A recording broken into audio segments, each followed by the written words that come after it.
Yo, what's up guys? Alex here from Elite Football Conditioning, and today I've got my trusty cones out ready to roll. So I'm going to take you through some very simple change of direction patterns for agility and adjusting your body position to be able to turn quickly, accelerate, decelerate, all the fun stuff that actually translates across to being quicker. So we talk about quickness a lot. Obviously, this is one of the fundamental things we need to be working on and practicing. So all I'm doing is a 2-yard box. All right, couldn't be simpler. And then in the middle, one little cone there. So you can set yourself up at any distance away from this as you like. The further away you are, the harder you're going to have to brake coming into it because you'll be traveling at a quicker speed. The most important thing to start with is whichever movement pattern you decide on, you need to be smooth. Smooth is fast, or slow is smooth, smooth is fast.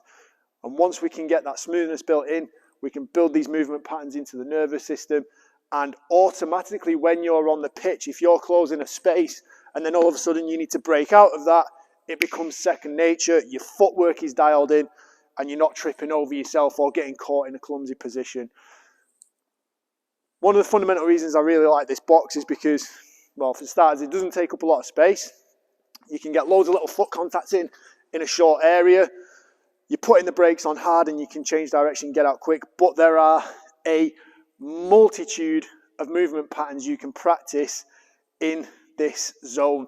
So, for instance, you can hit a very simple into the middle, back, decelerate with your hips pointing out to the side as if you're going to turn and go this way, or you might be tracking an opponent that you then have to run off along with, or if you've got someone running around your back. Again, context on the pitch, position specific, think about that. So if you're a centre back, you might think about closing in onto a number 10 in this space here, and then all of a sudden he starts to break out, make a run around this way. You've got to get yourself back. Another one you can practice, accelerating, again, back pedal, just for fundamental change of direction.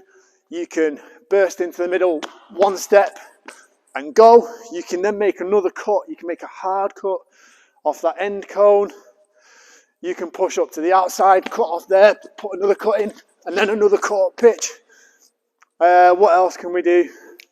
You can very simply close an angle here, get a lateral cut. You can work back.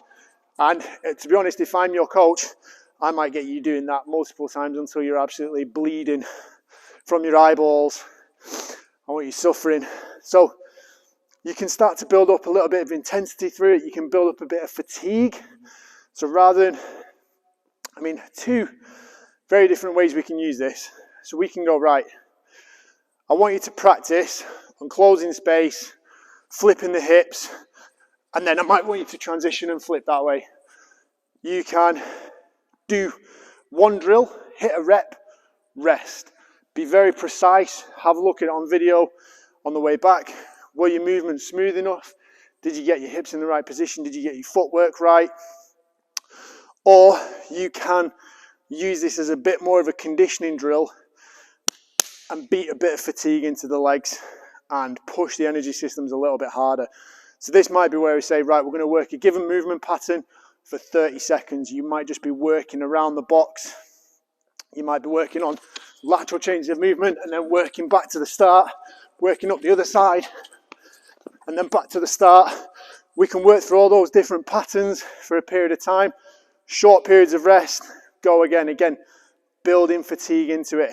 But ultimately, this little box, this little zone, whichever of those two ways you do it, one rep for quality and speed, or multiple reps working for time in a short space, building up fatigue. You can be creative. You can use whichever movement pattern you want in this zone. So I would urge you, bang this into the end of your warm-up, put it into the start of your speed work, and build it from there.